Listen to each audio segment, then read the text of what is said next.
Mga bro, may bagong pasabog mula sa Philippine Army. Noong October, lumabas na ang Notice of Award para sa Medium Multi-Purpose Assault Weapon, MMAW, with Precision Guided Munition, PGM, Acquisition Project. Ang paboritong bidder, wala nang iba kundi ang South Korea's LIG Next One. Ababigatin to mga bro, dahil ang ibig sabihin nito ay posibleng makuha na ng Philippine Army ang AT-1K Raybolt Anti-Tank Missile System. Ito ay isang malaking hakbang sa pag-modernize ng ating ground combat capabilities.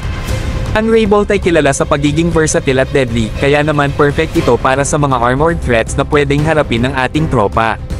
Isipin nyo yung mga misyon na mas mabilis at mas epektibo ang pag-neutralize sa mga kalaban gamit ang high-tech na missile na to. Astig diba? At kung makuha ito ng ibang level na talaga ang laban. Pero mga bro, mukhang ito pa lang ang unang batch o test buy ng Army.